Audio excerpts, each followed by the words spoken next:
Good evening, everybody, and welcome. Hello, this is Caroline. Hi. I'm Alex, and welcome to the Online Wine Tasting Club.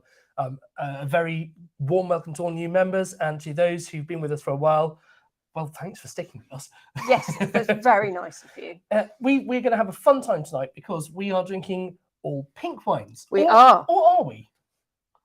Well, kind of. So yeah, it's a kind of skin contact, touchy-feely sort of night, as it were. Caroline's husband's getting a bit worried at this point, but no, it's so is my wife. Rosé wine is clearly it's a massive trend right now, isn't it? It's a huge trend. I'm a big fan of rosé. I love a lovely glass of chilled wine, rosé wine in the summer, and I've been so excited about really getting deep into the subject of pink wine for quite a while, because I think it's underrated and it's overlooked by the wine snobs, and I think there's some fantastic stuff out there, some amazing stories to tell, and some really, really interesting styles of rosé that you might not automatically think about. Yeah, it's almost like, I think we said it in the catchphrase. Pretty much everyone seems to have heard of this thing called Whispering Angel now, Chateau de Clan. And they've even in their range, they've got a range of completely different wines, going up to really expensive wines that are aged in oak barrels and things like that. And it's a really interesting question. Like, is rosé all the same thing? Does it matter? There's just so many celebrities who've stuck their name on one now. Is it just about, am I going to buy a Kylie Minogue one, or am I going to buy a Angelina Jolie one? I mean, that's surely not healthy. I just find it incredible how Kylie has managed to squeeze a winemaking qualification into her busy schedule. She's quite a lady, isn't she is. Do you know who's not represented on this tasting? In fact, we haven't mentioned her. I don't think she makes a rosé. Who's that? Ironically, Pink. who and does she have a vineyard? She does. Of course she does. Everyone has one these days. But even Harry Styles. So everyone's got a wine brand. Let's be clear. You've got all these celebrities who make wine, and they don't. They really don't stick their name on it at all. But we've got some people going, not quite sure how I feel about 6 rosés. Yeah, I know. So it's not. So it's 5 and 1 orange and one wine. cheeky little orange inclusion wine. But with your celebrities that you can go to brands who are experts at just allowing you to source some bulk wine and put your name on it. And then you've got what Pink's done, which is you'll find her at technical winemaking conferences actually geeking out with the winemakers. Actually genuinely doing it. Right, it's respect. So, buy her wine. Yeah, but buy hers. But yeah, it's I know, aren't most wines of this kind of nature simple expression? We'll get into that. We'll get into that, John Owen. Excellent question.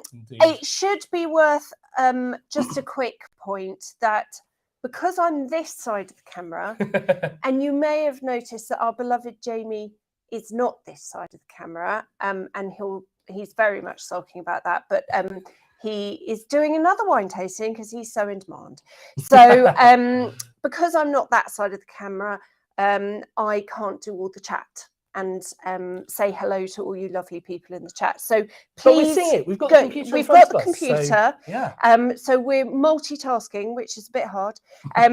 So go for your life in the live chat. Do the snack chat. Apologies if I'm not joining in quite so much, but we'll try and get the key points from that. For sure. And as usual, we're trying to cover a range of different styles. Yep. And what we thought we'd do is we'll put together a little video which introduces, is it just a colour? What is it about rosé? How do you make a rosé wine? And how long has this style been around? What can we learn about this? So what we're recommending is that you get yourself preferably 2 glasses, and pour yourselves wine 1 and 2. And what we're doing with this is we're starting by bookending the evening with one style and its polar opposite. Yeah. And so we will then fit everything else into that kind of spectrum between a very simple, but delicious wine, Absolutely. and a much more complex and sophisticated wine, but delicious in its own way. Absolutely. And so we're going to do that. So no snacks for John. John. We had this last month, I'm sure. We also have a wonderful update coming later on from our wonderful winemaking friends in Argentina, Kathy Byrne, who's in the chat there. A really exciting time of the year down there at the moment because they've completed the initial stage of the winemaking, and so we'll get to see what they're doing with rosé. So Kathy's obviously had a tough old time. Oh yeah. And the interactive tasting notes are there again. There should be a link to join in the leaflets. And it's here somewhere. I tell you what, I'm going to make that full screen. Oh no, that's not it. Sorry. Don't do that yet. One. Yes. So if you follow that QR code, you can go to that, or you go to tc.co.uk/taste. That's what I was looking for. And you can put in what you're getting from each wine. Yeah. We deliberately don't tell you what you should be getting because wine is a very subjective subject. It's very personal. So it's about you telling us what you get, and then we'll try and explain why, as well as give some background as to sort of the human stories behind the wines, which is really what makes them special. Absolutely. But first of all, before we go into that, let's get wines 1 and 2 in the glass. Yep. Have a bit of a taste, and we'll give you a bit of a history of what's going on in the world of rosé and where it's all come from. We will see you in a little while. Minogue, Diaz, Post Malone, Bon Jovi, Brad and Angelina. No, this isn't who went to the Met Gala. I'm talking about celebrities who've put their names to a pink wine. Consumption of rosé has tripled in the last 25 years. In the words of Mugatu, there is no doubt that pink wine is so hot right now. Now, I'm going to be honest, we have no idea who most of those people are. Being wine geeks, we thought we'd talk a little bit more about the history of rosé and how you actually make it. And let's start with that last point, because it's not obvious. When I was young and innocent, I thought that white wine came from white grapes, red wine came from red grapes, and rosé, well, either there must have been some pink grapes, or you mixed white and red together. But it turns out it's a bit different. In fact, you can even make a white wine out of red grapes. While blending to make a pink wine does work, suggesting that to a French winemaker would be controversial. The president of the French Winemakers Union recently said, "Mixing white wine with a few drops of red wine, it comes out orange. It doesn't taste good. It's nothing like rosé, mon Dieu." The tale of how we make rosé is all about the skins of the grapes, because that's where all the colour is. I'm going to quickly talk about the difference between how white and red wines are made. With a white wine, we gently press the juice out of the grapes and then ferment that clear juice. With a red wine, we leave the grapes in the juice during fermentation. Over several weeks, the colour soaks out of the skins into the wine, we press it to remove the solid bits, et voila! Red wine! So, guess what? Making rosé is somewhere in the middle. Here we let the juice mingle with the skins for a short period of time to infuse, a bit like a tea bag, but only for a few hours. We then separate the juice off and start the fermentation. After a few weeks, there's your rosé wine.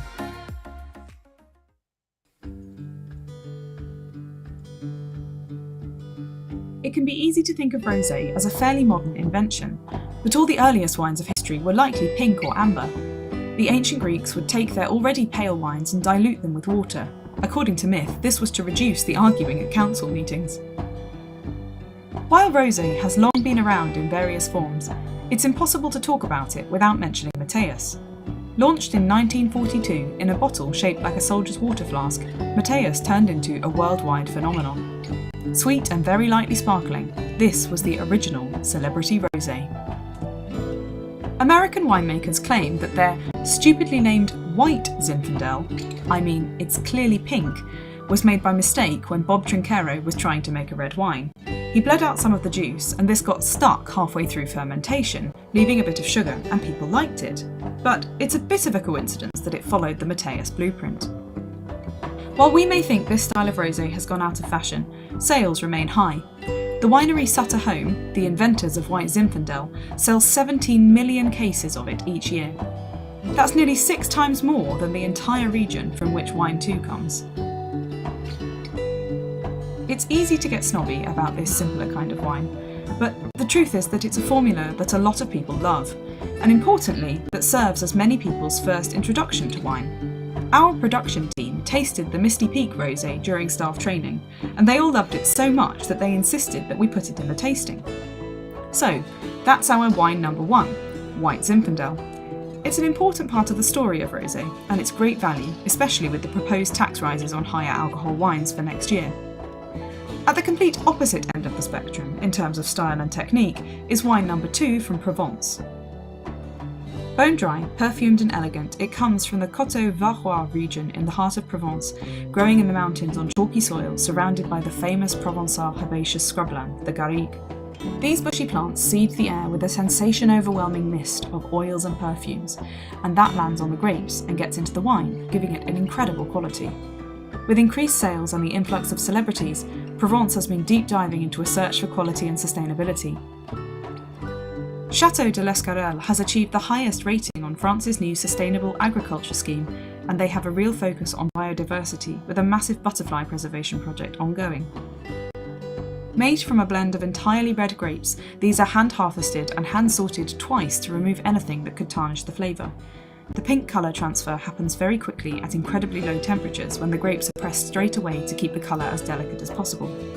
Because of their complexity, Provençal rosé wines are incredibly versatile and can go with everything from seafood to stronger flavoured grilled meats. But the wonderful thing about rosé wines is that they can have such different characters. While the trend is clearly towards pale, lightly flavoured wines, tonight we wanted to highlight some wines which go against this trend and feature fruitier, but still bone-dry styles, showing a little more of the character of the grapes from which they're made. Hopefully this will leave you with an idea of the range that is available, plus open you up to some absolutely delicious pink wines to drink in the sunshine this summer.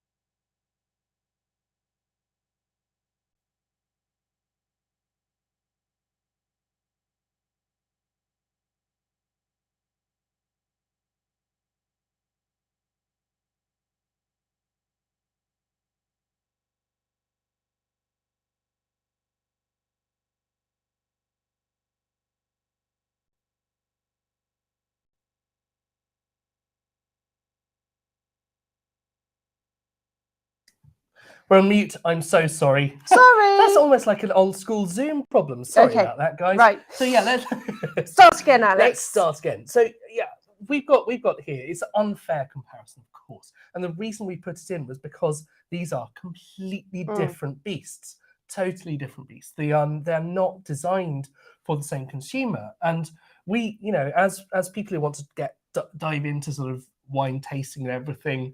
It's a really strange thing. We ummed and ahed, but it's such an important part of the story. We actually, I think it's you fair to became say, closest to an argument. we about had this a one, massive didn't you? debate. A bit of a mass debate, yes. And weirdly, my background is mainstream consumer wine marketing, and I was saying, do we really want to put this in if we're showcasing, how amazing rosé wine can be? Yeah. But it is really important to include it because it's so key to remember as we're sitting here drinking our beautiful wines. 80 to 90% of wine bought in the UK is bought in supermarkets and is bought for about £6 in supermarkets. And do you know what has been an absolutely key driver for the wine industry as a whole in the last 15-20 years? Is White Zinfandel and White Grenache from the likes of Sutter Home, Blossom Hill, Gallo. And I used to work for a company who owned one of those brands. And it is amazing how many people just worship this style of wine. But it's a gateway drug, isn't it? It gets you into wine. If you previously all you drank was a vodka, lime soda, and you have this, it's got fruity, pleasant flavors. It's cold, it's refreshing, it's pleasant. Is it complex? No, of course not. No. But this is what we learned when we tried it with our team downstairs, and they all literally they buy bottles of this. They take it home. They love it, and it's not just that. We also we found when we inherited the stock of an old pub that we were supplying, a whole bunch of Mateus Rosé came in, And so we gave it to some of our wine students, some of Jamie's wine students, and they're like, "Oh, this is really interesting." And is it a kind of that sort of slight fizz, that slight pétillance on the palate. Bizarre. But but if you want something to tell you how good a Provençal wine can be, and how different it can be, that's a brilliant comparison. It is a brilliant comparison. It's also there's two other things I wanted to say about this wine. It's really key move it on to wine to allow wineries to have the money to create more premium, more interesting wines. So this is very much sort of the footfall driver, the cash cow, and then the likes of Gallo and other big wine companies over in the US then use that money to really go out and invest in the vineyards and invest in the local environment, and to invest in really cutting edge technology and to create some really interesting, beautiful wines. So if you look at Trinchero, who is we mentioned Bob Trinchero, who is the winemaker there. He has got a sensational winery slap bang in the middle of the Napa Valley, and they also own a whole bunch of different brands. Joel Gott, they own the Napa Cellars, who do wonderful Chardonnays. They use that money by selling 17 million cases of pink cheap stuff to make some interesting pink stuff and to make some amazing red stuff, so it's an important part of the wine world. It is a hugely important part of the wine world. The other thing about and if you like that more, there's nothing wrong with you. Absolutely. I was going to ask if I mean, I know that some people are going, much prefer number two, and I hate white Zin and blah blah blah, and that's absolutely fine. That's why we're here, to show you lots of different styles so you can work out what your favorite is. But if anyone does feel brave enough to say, actually, I really like wine number one, no shame, because we're not wine snobs. No, we're not, and we're here to get you to find new wines and understand why you like them. You haven't tried a white Zin for a while, and you've got all your friends saying, "Friends don't let friends drink wine Zin." You can get T-shirts made with that written on, really popular. I feel a bit sorry for white Zin now. I'm so British. I'm rooting for the underdog. For the underdog, exactly. And Hannah says it's an interesting comparison. I mean, it's chalk and cheese, isn't it? So, do you know what I was sitting here thinking just now on a really hot summer's day? Yeah. Some of that, with a bit of tonic or soda, would make a lovely rosé wine spritzer. It would indeed. The other thing that I wanted to say is, in the world of white Zin, unbelievably, this isn't that sweet. No. So the sweetness is gauged by something called residual sugar, which is the amount of sugar left after fermentation has finished. So the RS is 25 grams per litre on this Misty Peak, and I'm so glad I said that right. I've been mispronouncing that all afternoon. And a lot of the white Zins that you'll find on the supermarket shelves. Love it, Hannah. That's brilliant.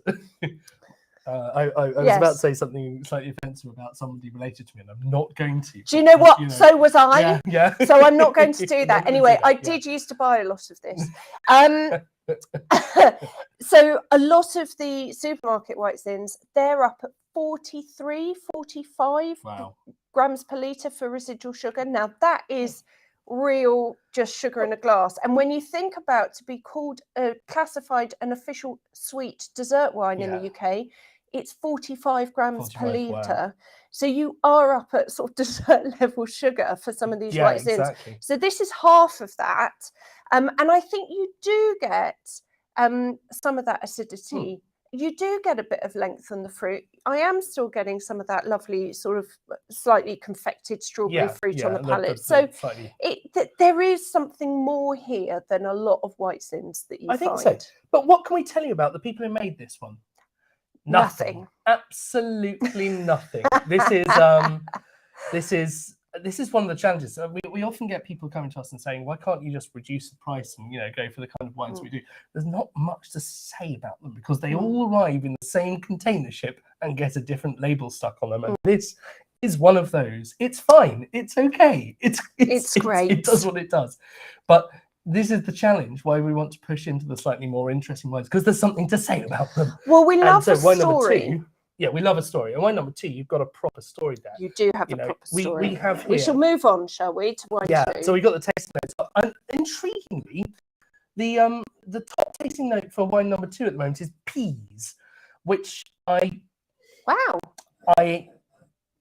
wasn't expecting do you that. know what? I wasn't expecting that, but Oh, I see. I So kind that's of get that. fresh garden. Yeah, garden peas. How interesting. And this is why we crowdsource this stuff. That's hilarious. Wonderful. But yeah, when people have commented on how pale it is, of course, there's very little contact with the skins. The colour from this just comes from the fact that you've got the grape varieties are Syrah, which is a really dark grape. You've got Cinsault, you've got Grenache. These are dark grapes that grow with the sunlight you get in the south of France. That gets a lot of colour in the skin. You don't need to do anything really to get colour out of that. You don't. And there is such elegance on this wine.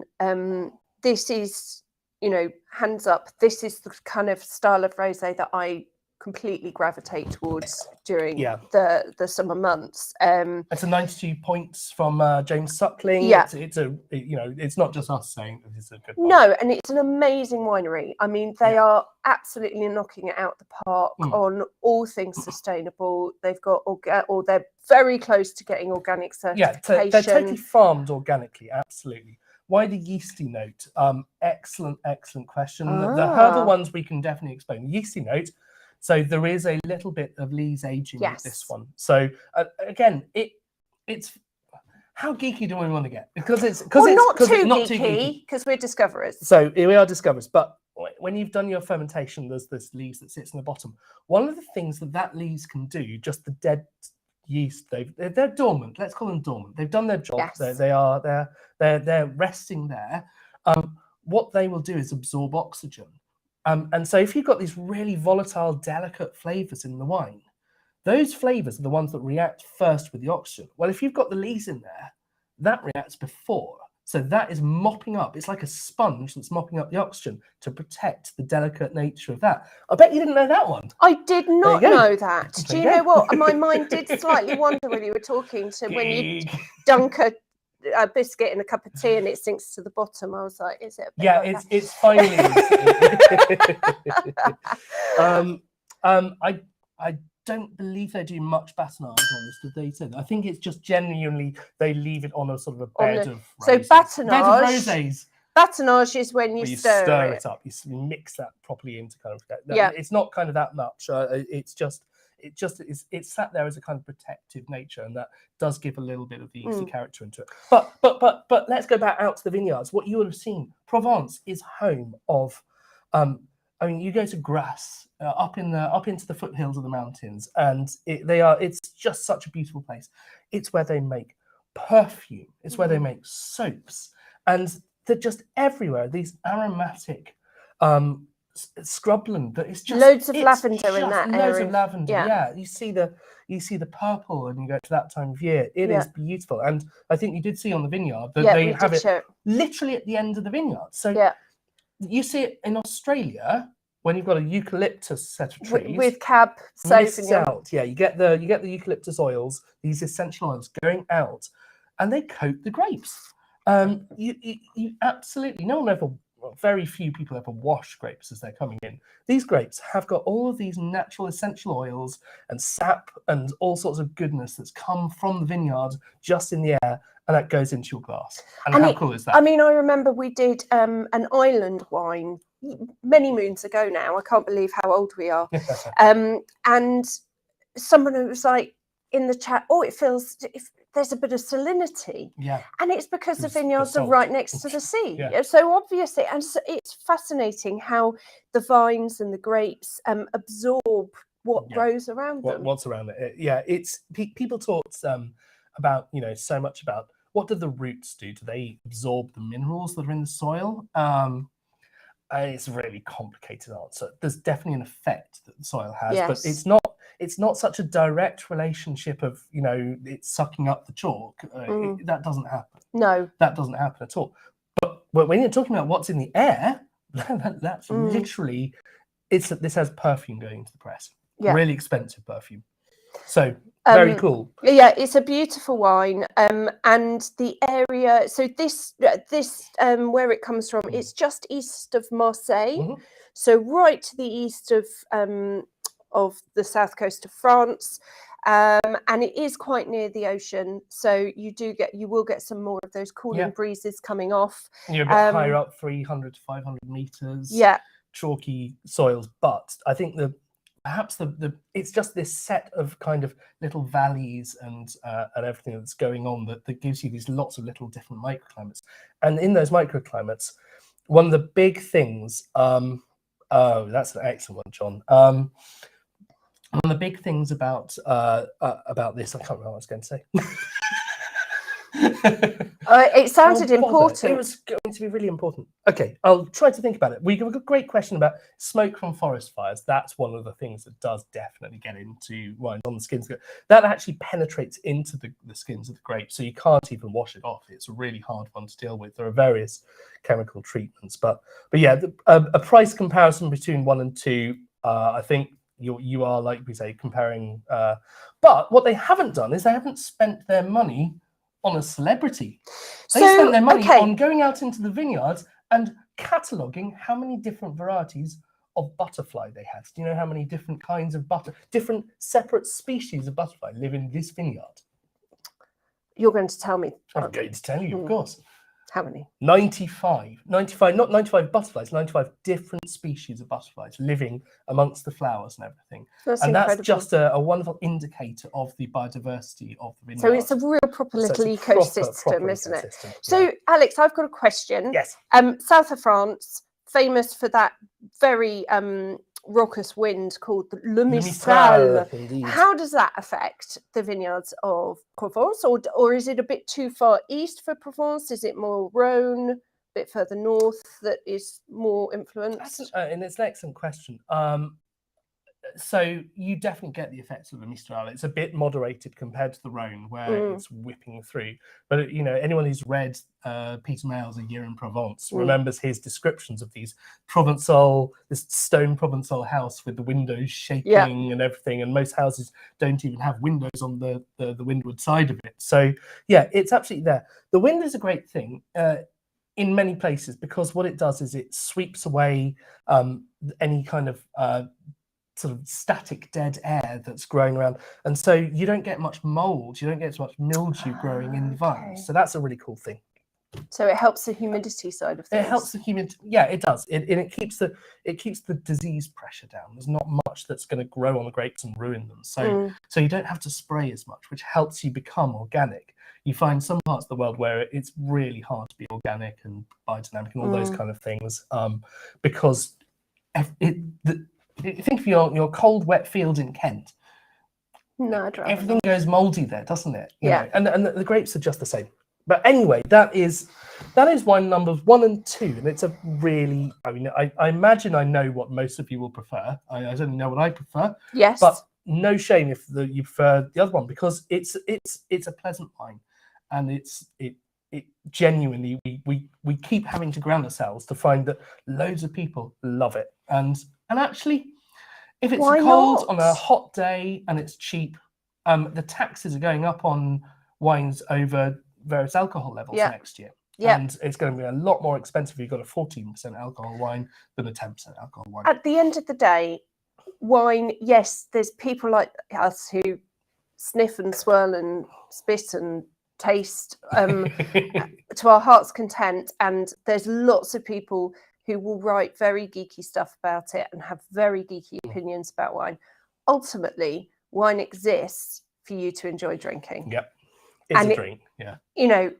It's as complicated and simple as that. If you enjoy number 1, drink it. If you enjoy number 2, drink it. We're just here to try and help you understand why. So I'm going to do the honourable thing with this one, because we have some people who are moving on to wine number 3 and have noticed that it isn't actually that pink. No, surely not. It's a rosé tasting. It's a rosé. Well, it would be farcical if there wasn't a pink one. Mr. Smith had slipped in something that wasn't rosé, but sure enough, he has done that. Yes. So why is there an orange wine in a pink wine tasting? Wow. Okay. given that Mr. Smith isn't here to explain himself, I'm going to do the best that I can, which is that we have been talking about how you get the character out of the skin. And we've talked a lot about the colour coming out of the skin. And when you're making a rosé wine, you give it a little bit more contact. So there have been a lot of people saying, well, why don't we do that same thing with white grapes? Now, if you go all in and you ferment your white grapes like a red wine, where the skins are in all the way through the process, right up until the end, then you press out the finished wine, you get something which is very popular in, say, Georgia. And it is rough as a badger's bottom. and you've got all of the tannin from the skins. You've got all of the bitterness from the skins. You've got all of that. So with the rosé, you're bringing a little bit of that tannin, a little bit of that bitterness. This is a rosé method orange wine, which has a But there aren't any orange grapes. There's no orange grapes. No. This is a rosé method orange wine. So it has a very short contact with the skins, but only white grapes. So it's white grapes made using the rosé method. Exactly. And they gave it about a day of skin contact, which is, a lot of the rosé wines use maybe 12 hours, 24 hours of skin contact. So it's that same method, but just with white grapes. And in this case, the beautifully named Garganega. Yeah. Good they called it Suave, not Garganega. So Garganega is the grape, for anyone not sure, and Suave has to be made with at least 70% of Suave grapes in the blend. Definitely. Sam, yes. Definitely, Sam. Yes. Definitely. And the other 30% can be made up of things like Chardonnay, Trebbiano, Pinot Bianco, which is Pinot Blanc, Sauvignon Blanc. But 70% has to be Garganega. Yeah. And the concept of orange wine is very much in line with the fad. We say it's a fad. Is it a Shoreditch fad? We talk about Shoreditch fads a lot.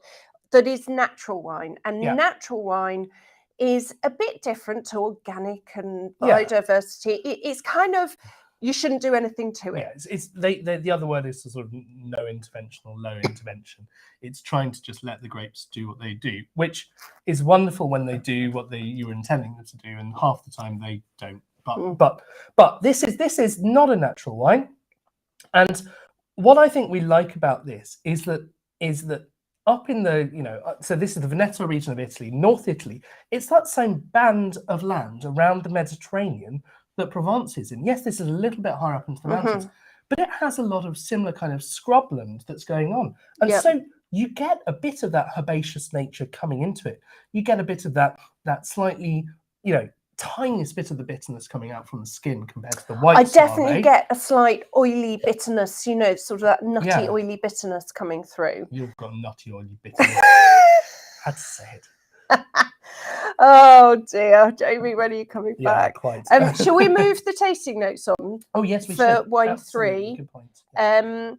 So orange wine really is going back to very old historical winemaking methods, isn't it? Where it was orange and it was light red wine. And I think we said in the video that lots of people diluted their red wine with water to avoid arguments in meetings, which I definitely think is something we should do going forward, to avoid arguments in our meetings. And it, but the name orange wine was actually coined not too long ago, back in 2004, by a chap called David Harvey, who was a UK wine merchant based in Italy. Okay. And I think there was an Italian, maybe Croatian wine producer who started making orange wine, and David coined the term orange wine. I think it's fair to say this is a bit of a Marmite wine.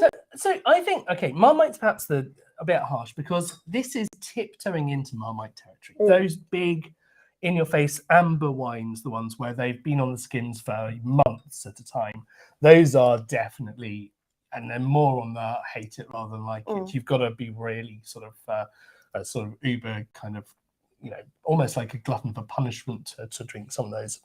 Pardon me, but yeah, I think that it's tiptoeing into that character.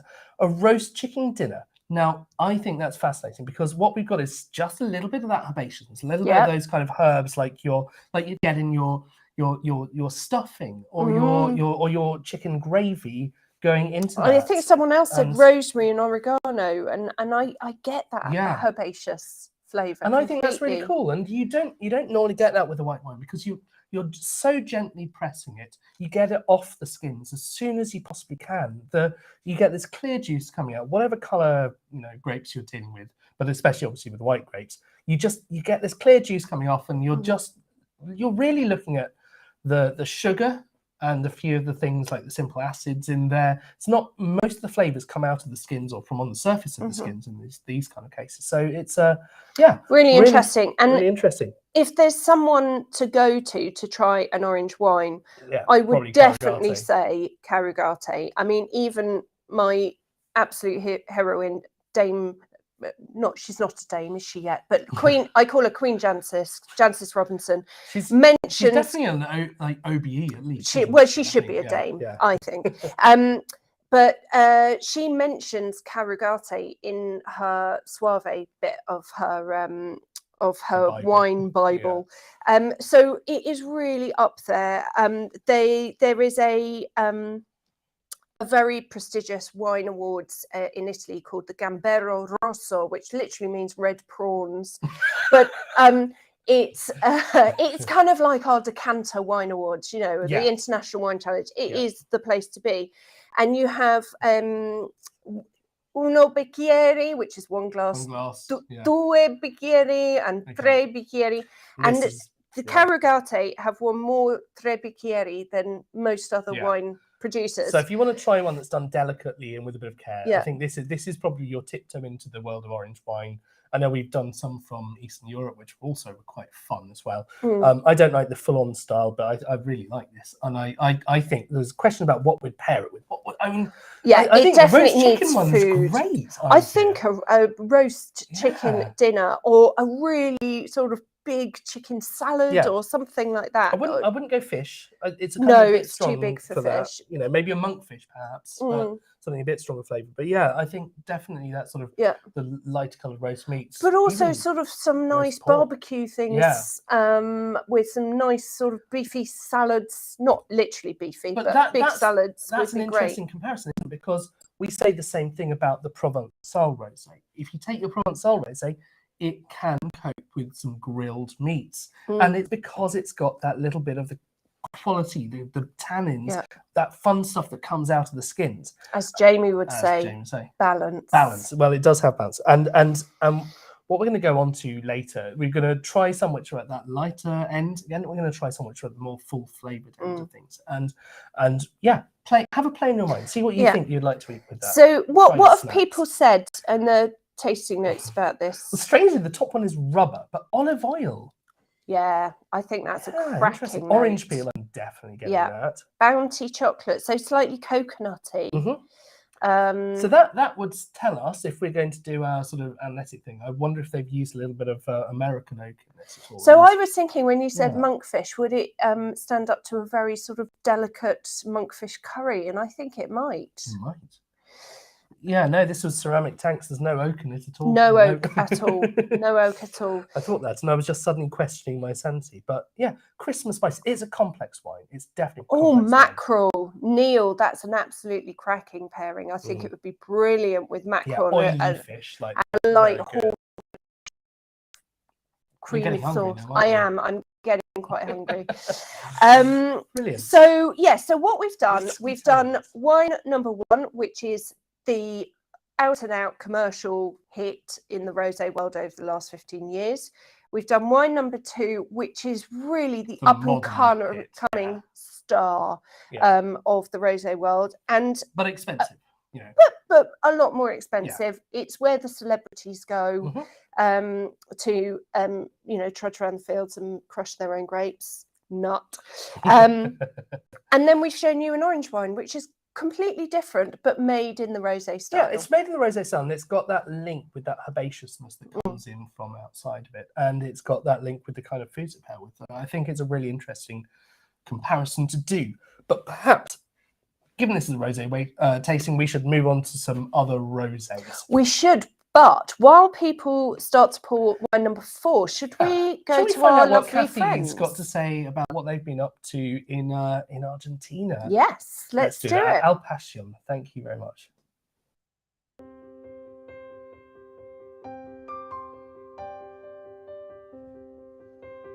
Hi, my name is Kathy. I'm one of the founders and investors in Al Passion Vineyard, which is located in the UK Valley in Mendoza, Argentina.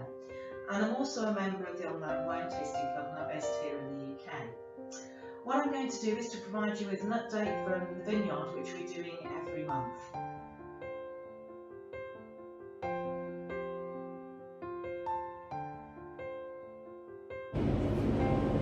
So this is the 2022 Merlot that we're trying to use when making rosé.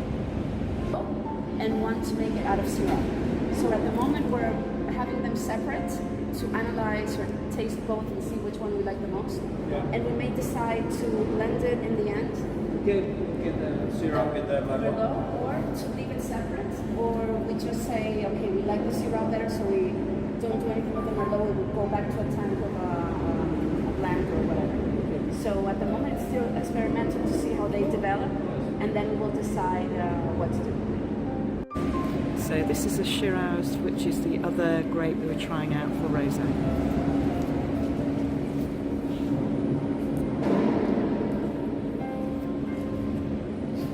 We've got the Shiraz in the glass, so we're now going to try and blend in some of the Merlot. See what it's like.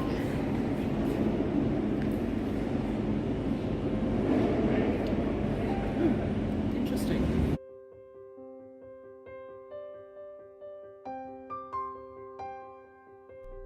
This is the barrel room, and we're going to try some Malbec that's been matured in 2 different ways, which Gabby will tell you about in a minute. We're now tasting the 2021 Malbec that's been barreled for 12 months under 2 treatments, and this one has the normal sulfites added.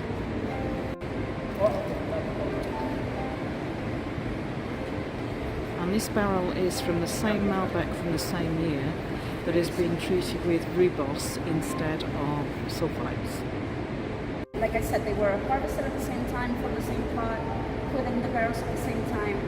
And from the beginning, this one, which is the one that has the natural sulfites, developed quicker than the other one. Yeah. The other one you feel that still needs time in the barrel. This one is ready to bottle. I think so. Yeah. Yes, so we will bottle this one in April when we finish the harvest. We will bottle most of the barrels, and we will leave one to see how it continues to evolve. Because what the winemakers are seeing is that it developed very quickly, it went up, but it can also start going down very quickly. Okay, so you need to take it just at the right. Exactly, and you need to also probably drink it quicker than the regular Malbec. See you next month for the next update from Al Passion Vineyard in Mendoza, Argentina.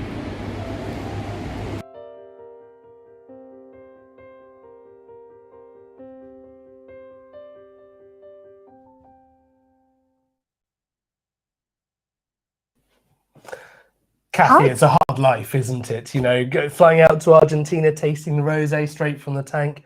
And it's I think for those who haven't done it, what you need to understand is that tasting a wine at the very early stages, it can be very easy when you're uninitiated to be a bit disappointed because they're weird. It's really weird. They're cloudy. Yeah, they're cloudy. There's still a bit of the carbon dioxide in them. There's sort of a bit of spritz on your tongue. It's mad. But we've clearly got a few people who are doing their wine exams. Kathy's done her tasting exam today. I really hope that you did brilliant with that. I'm sure you did. Oh, well done, Kathy. And yeah, I can understand these are a bit traumatic. So for those who haven't done that, it is a blind tasting exam. You just get given a glass of wine and you have to tell people what you think about it, what color is it, what are the primary flavors, what are the acidity, the body. If you've got one of our tasting books, it's all of those things. Yeah. Great practice to do it.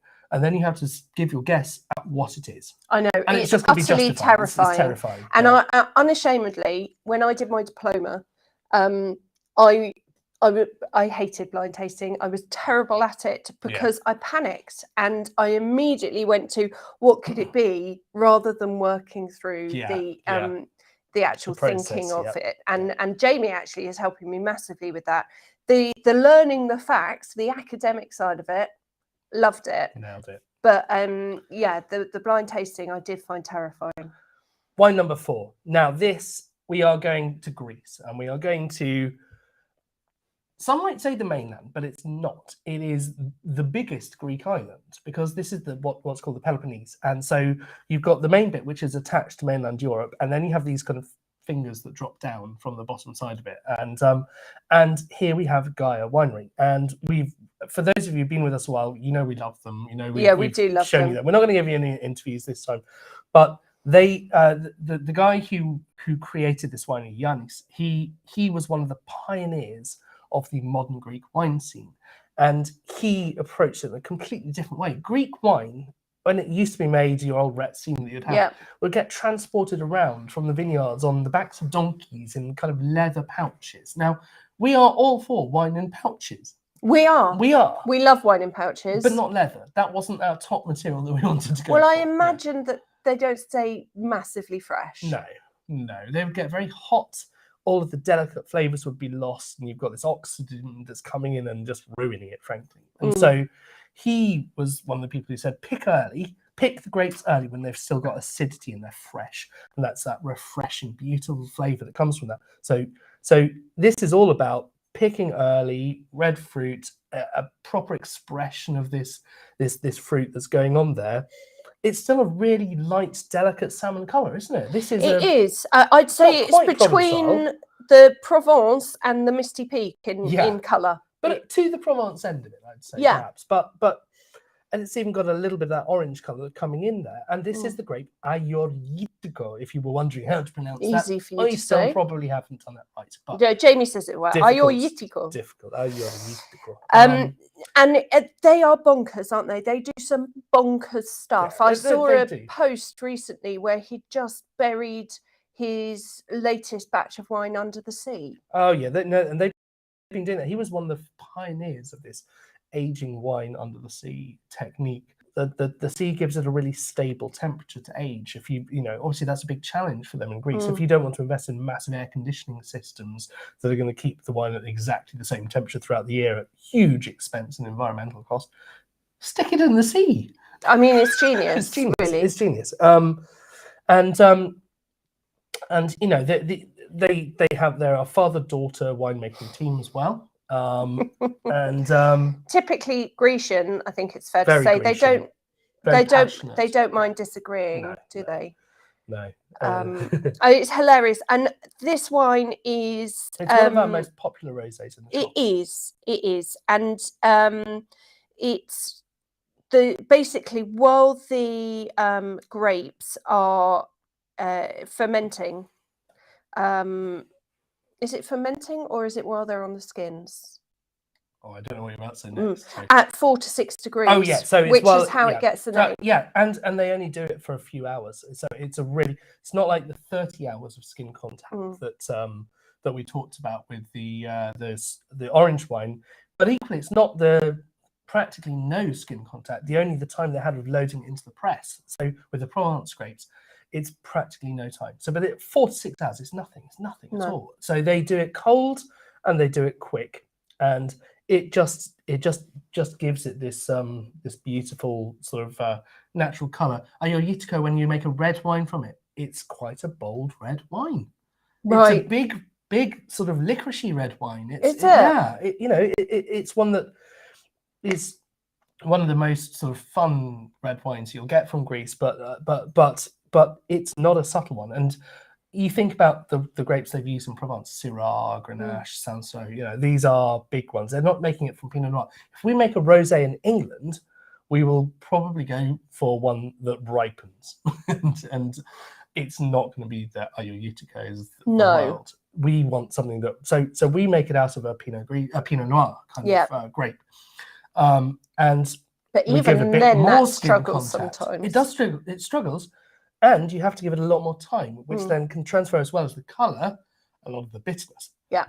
So yeah, really tough, but really very nice. Wine. It just transports you to the seaside. It does. So- It's a cracking example of rosé from somewhere a bit different, Yep. and I think really shows the sort of complexity that you can get from some rosé wines. Should we have a look at the tasting notes? And obviously, clearly, we're getting things like strawberry and we're getting tobacco. Interesting, roses and floral sort of nature. That's coming through, of course. For me, I would really like this with something like a red mullet, a barbecued red mullet. So you've got to go into that. Now we're on the fresh side of things again. Slightly less complex flavors that are going on.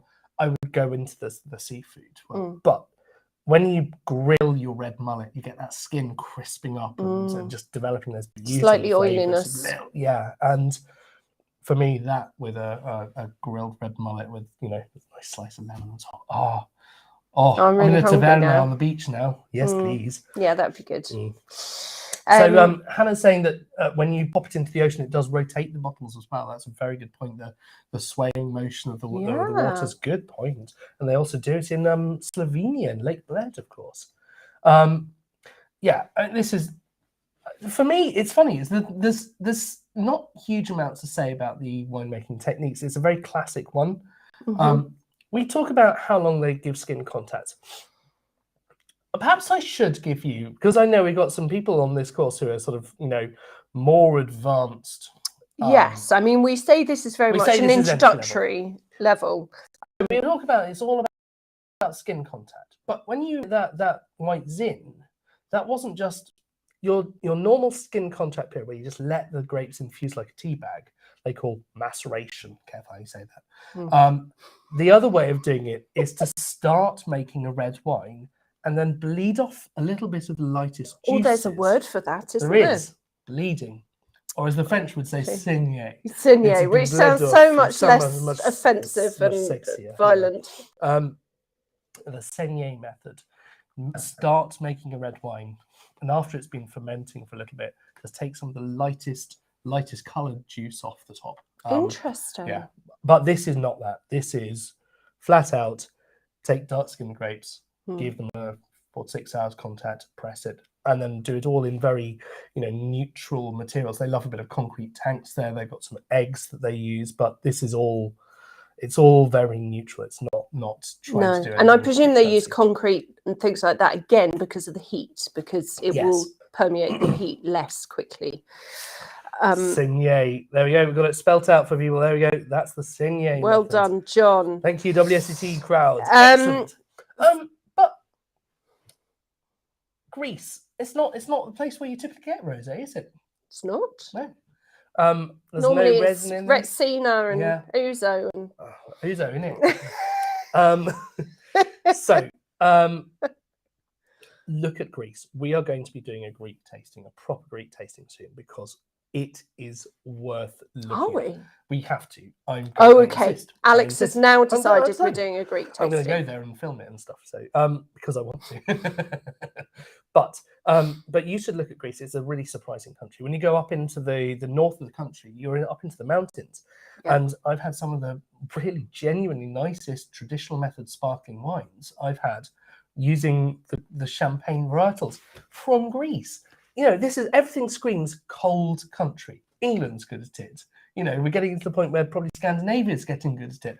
Greece, up in the mountains, they're doing incredible things. And so much about quality fruit that goes into really good wine. Yeah. It's about mountains. It's about altitude. Proximity to the sea. It's about good drainage from your soil. It's about making those vines work hard. So I love the fact that they're starting to experiment.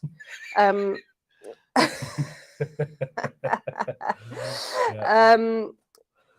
mean, just brilliant. I want to go to Greece now. Yeah. I've never been to Greece. I shall have to go. Good Lord. Yeah. Yeah. No, they've got a very, very ancient lines. It was the one of the places where winemaking started.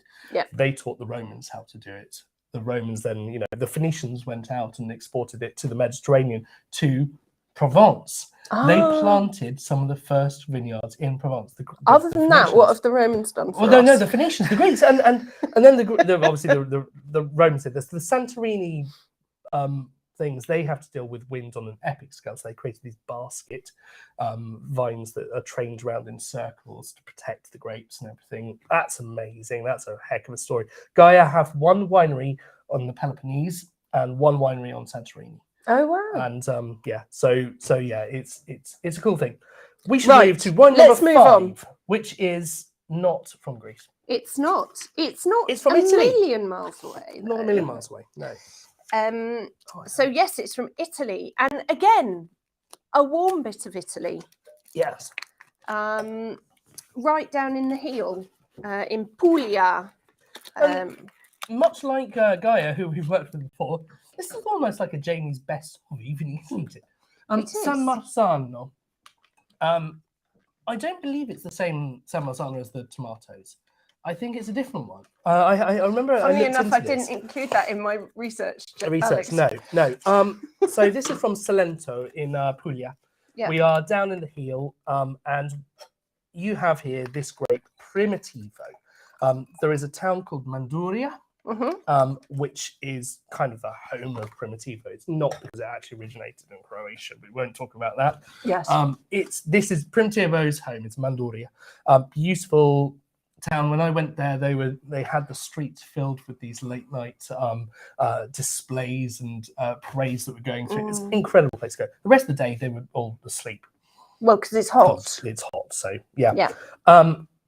Primitivo normally makes chocolatey, big rich, full-bodied red wines, like absolutely beautiful. And go to fantastic. We've got we have here Viola is going to Manduria. Well, there we go. Don't try to get a pizza at midday, I'll tell you that, but go at 10 p.m. and things start opening up. Well, yes, but that's just continental Europe. Europe. It is continental Europe, but it's stunning, and you know the wines are really, really magnificent, and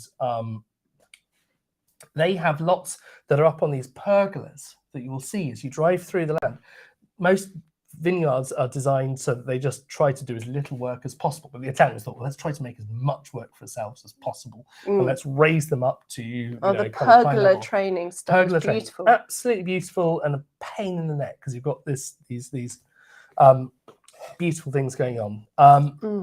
But gosh, that's a very different style. It's a very different style, and I think what we need to talk about here is the difference between sweetness and fruitiness, because as we get more towards wine number 6, we're getting fruitier. Yes, we are. But I also want to touch on the producer. So the producer, San Marzano, as Alex said, is another favourite of Jamie's. This isn't sort of a single wine producer, a single family, like a lot of the wines that we've talked about tonight are. This is from a cooperative that was formed in 1962. 19 farm owners, basically. Yeah. They had vineyards and they came together to do the best of the best from the region. Cooperatives throughout Europe during sort of earlier 1900s had a really bad rap because it largely state-owned, and it just was trying to get the costs down. It was a race to the bottom. But this, there are some brilliant quality cooperatives now throughout France, Spain, Italy. And this is one of them. And I was talking about the Gambero Rosso, the Red Prawn Award. And in 2021, San Marzano was awarded the Cooperative Winery of the Year award, which is amazing. So they're really outstanding in what they're doing. They've got some really high-tech equipment in there. Yeah. They've invested, I drove up to the winery and I couldn't find a way to get a tour. I was really miffed about that. But you're not doing so well on that. I'm not doing that, no. But what you see is they have tanks. They're horizontal tanks. Most tanks tend to be vertical. They have horizontal tanks which are attached to a motor to actually rotate the entire tank to do the stirring process. And that's kind of crazy. You know, that's so lazy. It's a really lazy, isn't it? But lazy means better value wine. But also consistency. So we got people talking about how fruity or how sweet is this? Now, the way that I've always been taught to do this is to look like an absolute idiot. And apologies if you've seen me doing this before. Stop it. I've got to stick Stop my looking tongue at in. me. Oh, you haven't started yet. I have to stick my tongue in. Right.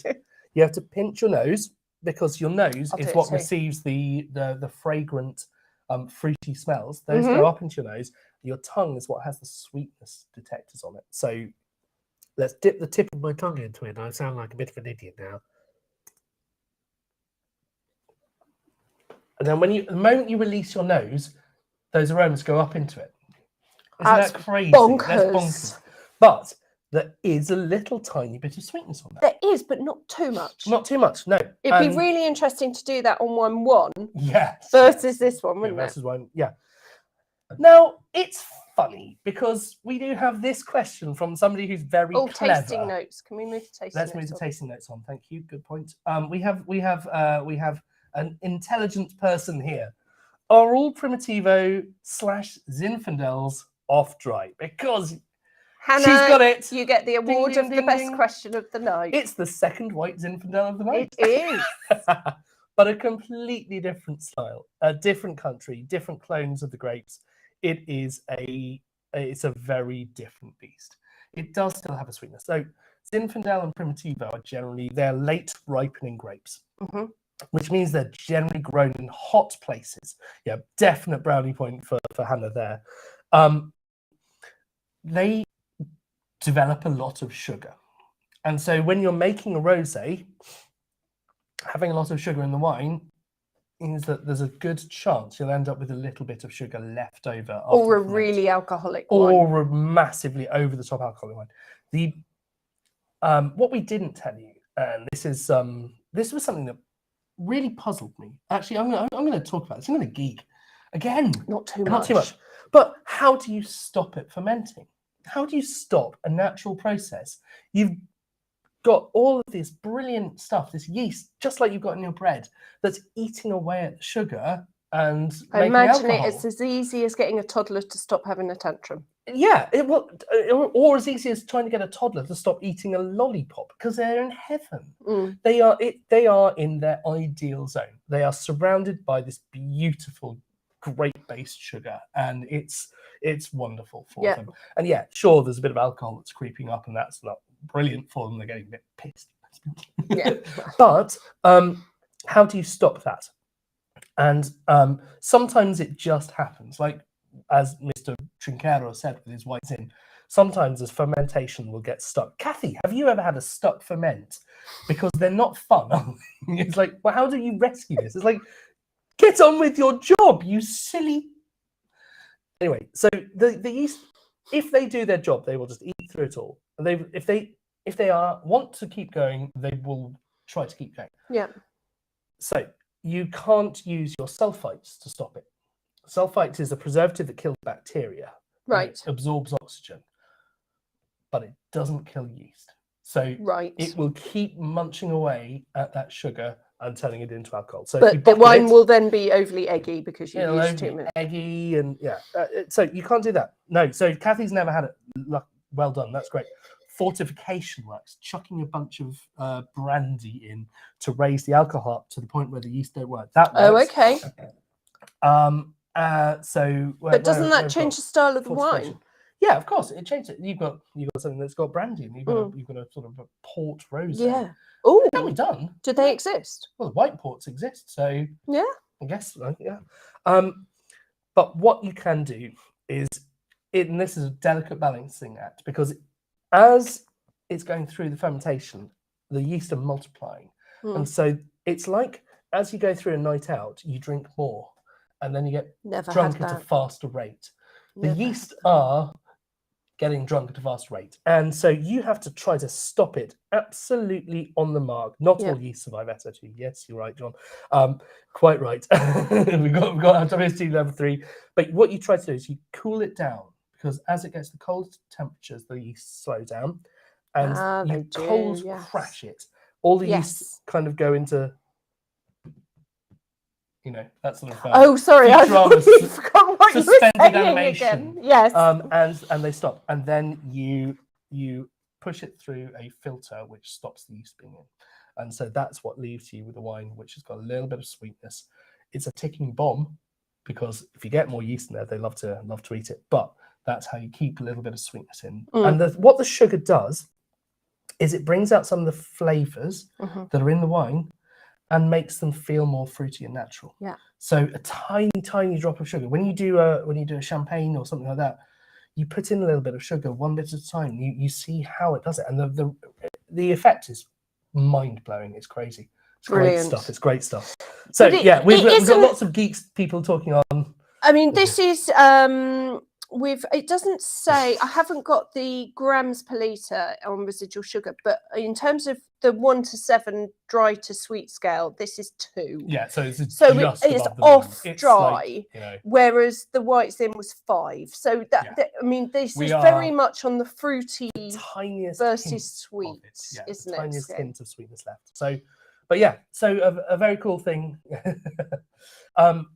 And I love that. I just think it's really delicious. And it doesn't, great. It's only when someone says to you, this is actually the same grape as Infidel. And there's different clones, but it's the same grape as Infidel, but you can have a Pinot Noir and a Pinot Noir.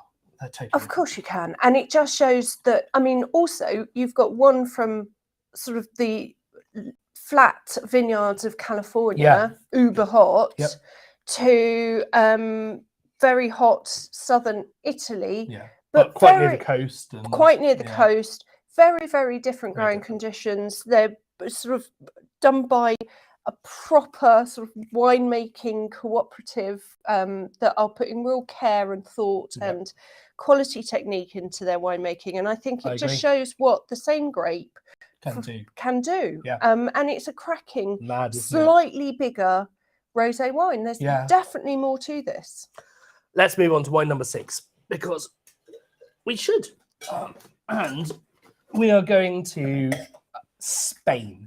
Now, in Spain, they don't make rosés, or do they? Sometimes they do. And you'll find things that are trying to be a rosé are called rosés.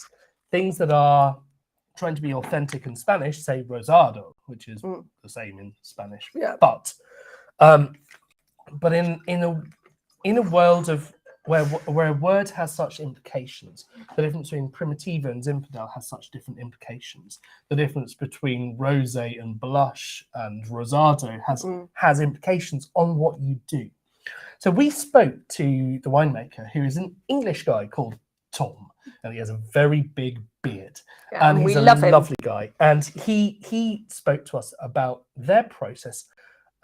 Paso primero means the first step, and it's not really fair to call it his first step now, but this was his first winemaking proper full-time project. And so it's his first step. And so whenever he was doing these things, he was doing it for the first time in a new region with new grapes and not knowing what he was working with. And so they wanted to make a rosé because he likes rosé, and he wanted to make a Provence-style rosé. And the world didn't quite agree with him. So let's hear from Tom. Play the video. Okay. See you in a sec. We had Paso Primero, Tinto and Blanco to start off with, our red and whites. And people like a set in the UK. People like people want to have red, white and rosé. And so people were asking us for it. And if you go to a UK supermarket, I'm sure all of you buy wine from independent merchants only. If you did stumble into a supermarket wine aisle by accident, you would see it dominated by Provence-style rosés, which are very light. Some verging on straw-coloured, some very that style is pervasive on the whole of wine lists across the UK. And so that's what I tried to make in, we are going straight to 2017 was the first time we tried to make it. And we had this beautiful bottle. It's still one of my most liked posts on Instagram all these years later, of me holding it aloft against the Spanish sunshine, this beautiful, vibrant pink, looked like a bottle of shampoo or matey, if you remember back to matey days. And it was just glorious. It was this vibrant pink, and the wine tasted amazing. And we were like, we know this is going to become a fantastic wine. And then at the end of fermentation, it tasted absolutely awful. It fell apart completely. Nothing going on for it. And head in hands, what have we done? I can't believe we've let this happen. Racking our brains for why it happened. No idea. 12 months later, 2018. We did pretty much exactly the same thing, where we had this fabulous wine all the way through, beautiful colored juice, beautiful flavors, and then it just didn't survive the fermentation process. Fell apart, collapsed, tasted awful. What are we doing wrong? So in 2019, we met up, me and the winemaking team out there. I took a couple of friends from the UK. We went out for this, this summit of we're going to drink rosé for a week and figure out what we're doing wrong. So we took out a load of rosés from the UK market, gathered up a load of rosés from the Spanish market, and looked at what we were trying to achieve, what was working, what wasn't working, and realized that all of the Spanish rosés that tried to be Provence rosés were absolutely bogging. And all of the Spanish rosés that just were honest to goodness Spanish rosados were great. And the Provence wines were great, but they were from Provence and we weren't in Provence. And my winemaking friend at the parent winery, and I eat humble pie every time I say this, because he said, just make the wines you can make. And if you can't make a rosé you like here, then don't make rosé. There's a reason why certain wines come from certain regions. I can't make everything, so don't make everything. And he said, just make the best rosado you can, and then see how it goes. And so we made this rosado, made it from Merlot because it was the fruitiest red grape we had. We processed it like a white wine. So it went into the white wine press, and we held it in the press only for as long as it took for us to fill the press, pressed it off, and then treated it like it was a white wine. There's three things in life you can guarantee, which is death, taxes, and color in reds from Somontano. I mean, there's no avoiding it. So it was dark from the off, but the wine tasted great. And, I had a mentor in Canada that always said, don't do analysis until you've tried it. Trust your palate. Don't look at numbers, because if you start chasing numbers, you're going to start making wine to fit those numbers and not your palate. You're making the wine, you're drinking the wine. That's what you've got to believe first. If it's the wrong numbers later, then the numbers are wrong, not you. Okay, so just work that way through. Made a wine that we loved, believed in, and we were quite excited about, but we launched it in December 2019, which is the worst time to launch a rosé. But we sold a bit because it was, people were buying the gift packs. And then 2020 started to swing into full force.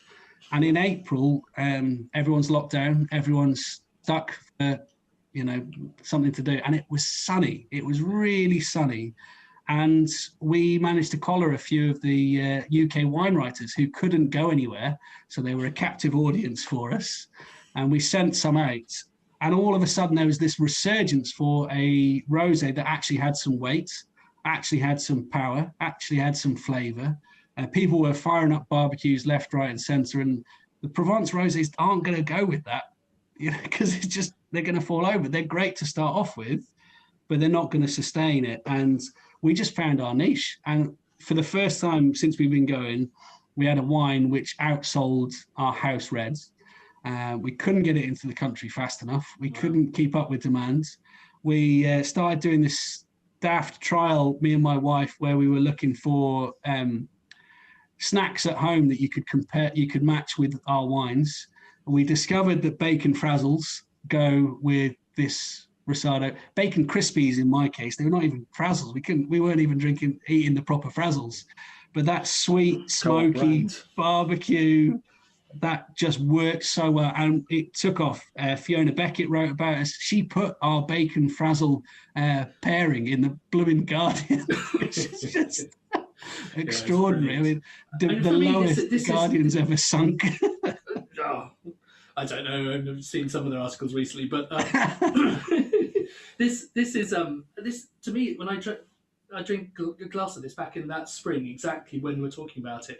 It was like I was at Wimbledon with strawberries and cream in a bowl, and that's just, you've got a little bit of this creaminess side, and the fruits, just with that red fruit from the Merlot, it just blasts you, and I think it's strawberries, delicious. cream, bacon frazzles, and homeschooling. What more do you need?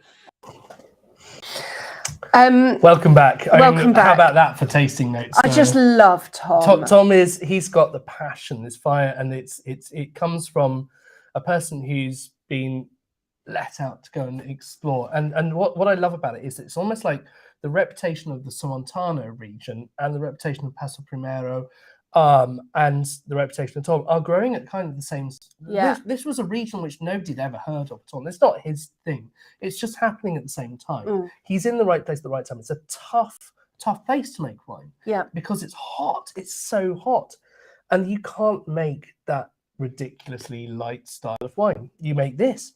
Yeah. And it's nice. And but there's a tiny bit of sweetness on this one. I think it's fair to say, as people starting up their own business, you know, you try with him. and you try until it works, and that's the joy of it, because when it finally works, it's just like heaven. And I think his down to earth nature, I think some of you have been saying it in the chat, how authentic and you know, affable he is. Him and his wife, you know. It's just, for me, that is what wine is about. It's not about who knows more. It's not about, you know, looking down on anybody because of the wines that they say they like.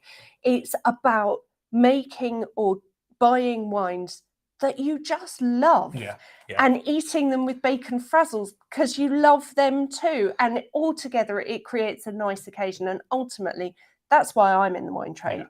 I find that there are wineries that make wine because of heritage, and they make wine because of reputation. They do things because they feel they should. And then there's ones who just want to make something that you enjoy. And that's unapologetically Tom. He's just in that category. He goes, I wanted to drink it, so I made it.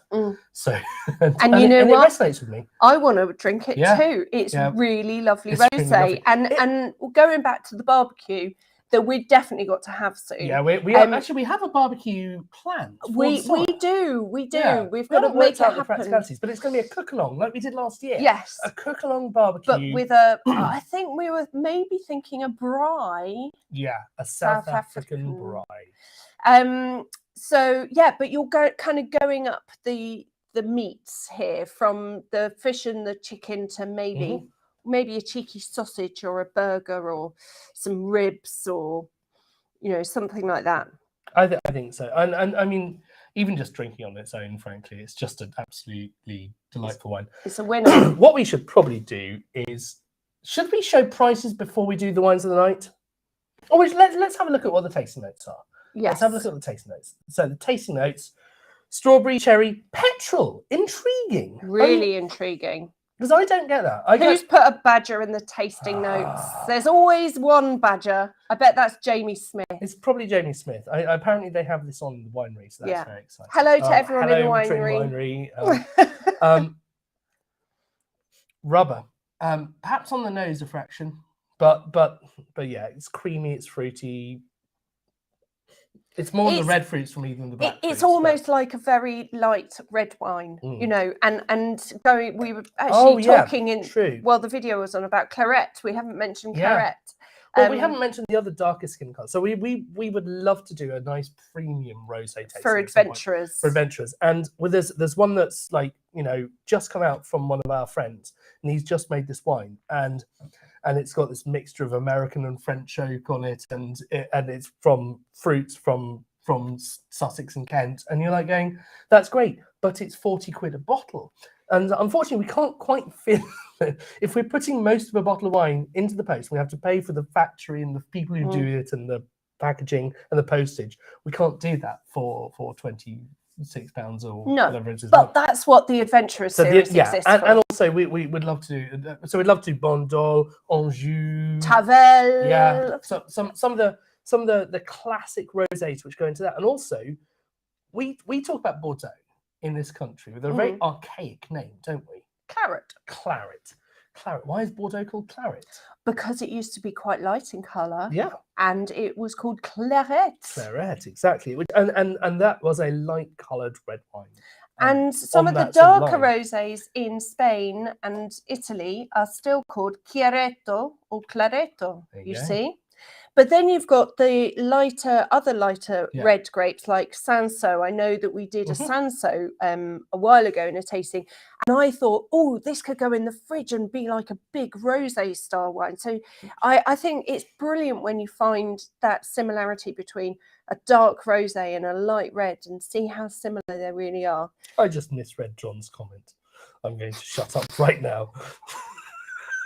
I think he means malolactic fermentation. That's right. Creamy malolactic fermentation is exactly what he's going for. So that's where the malic acid, which is like apple flavors, turns into lactic acid, which is like creamy flavors. Not what I was thinking about when I read that. That's great. But yeah, this is a good question. So for our one-off packs that we want to do, we need to get Jamie over here a bit more because he's been flat out trying to do the Tring Winery thing. And if we can do that, we can do the branded wines, the on their own tasting packs, because when you're doing a subscription where you pay a fixed amount per month, it's a bit difficult to do it. But yeah, we would love to do some of those ones. But different horses for courses, and we did a 100 quid tasting. Jamie, we've told him he's got to put together a premium Napa tasting. And what we're thinking about is whether we might do it in person. No way. So let us know if you want to do that with an in-person thing, maybe in London or Manchester or something, where you can come and meet us. We're having lots of crazy ideas at the moment. Yeah. We're thinking that Jamie's going to go on tour around the UK. Jamie tour. We're thinking we might organise a UK vineyard tour. And we think we might even, in our little home of wine in Tring, sell some tickets to actually come and sit in while we're doing the show. With a pop-up meal. With cheese and charcuterie and everything else. If any of those float your boat, talk to us. info@towtc.co.uk. It's probably me that's going to be answering the emails. Yep. And tell us how you want us to take the online wine tasting club out on the road. We got a request for Oxford. I was there on Saturday. It's only an hour away from here, so yeah, we'll definitely do Oxford. That sounds good. Although I say that as a Cambridge person, Oxford's a complete dump, isn't it? No, that's going a bit snobby. Take my money, says Hannah. Brilliant, Hannah. Yeah. So we'd love to everyone round to Hannah's house. Everyone to Hannah's. I really hope you've enjoyed it. Let's flick it on to the wine of the night so we can see which ones you prefer. I mean, how do you decide? Because what we've shown you tonight is that rosé is not just rosé. No, and I hope that is the main takeaway from this, that rosé is not synonymous with white thin in the supermarket. No. There is a lot more and to it. And it's not synonymous with just an overpriced Whispering celebrity rosé. And I massively hope that what you take away is that you can get such better value for money than going for a light pink wine with somebody famous's name on the label. There is so much more out there. There is. I'm going to hide the results and I might put the price up. Nicola in Norfolk. Well, do you know what, Nicola, if you're in Norfolk, I think we've got some friends there. We've got some friends there, and we love them to bits. Norfolk's making fantastic wine. In fact, I really wanted to get in a Norfolk wine for the rosé, but they haven't made it for the last few years. And I keep saying to the winemaker, Ben, make your rosé again. It was delicious. It was absolutely wonderful, Norfolk rosé, and it's not making. But Winberry do a great one, so if we can do that, that'll be good. Brilliant. Let's have a look at the. Should we let people keep voting for a couple of seconds? What are we doing next? So we've got Adventure Series. We're in California Dreaming, 10 days time. Some more footage of Alex not being able to get tools around vineyards. Hey, harsh. I went to some amazing vineyards, and unfortunately, we don't have the wines over here, but we do have one of them. So we look. Napa and California are a strange place right now because we have a different expectation from wine. We want to go into the supermarket and buy a wine that's 10 quid a bottle. Over there, they just don't have qualms about paying for stuff that's 40 quid a bottle. And by the time you paid the importer and the duty and the VAT, wine is way more expensive over there anyway, isn't it? So we've had to be a bit creative. So we're going on a tour of California, right from up north to Anderson Valley, down to kind of, through the deserts of Lodi, down to Monterey, Santa Barbara, those kind of places. It's all places that I've spent a lot of time. I love it. Jamie spent a lot of time there. Yeah, I mean, the boys are so passionate. I'll definitely be behind the desk, I think, on this one. Yeah, unfortunately, we're not letting you anywhere near it because I don't think you get a word in edgeways, and that's just rude. So that's fine. I'll go back to snack chat. We're going into the sort of the realms of, we've just seen, as with all things, we got our price lists in from our wine suppliers, and they've gone up 20%. It's ludicrous. It's bonkers. We're not going to put our prices up.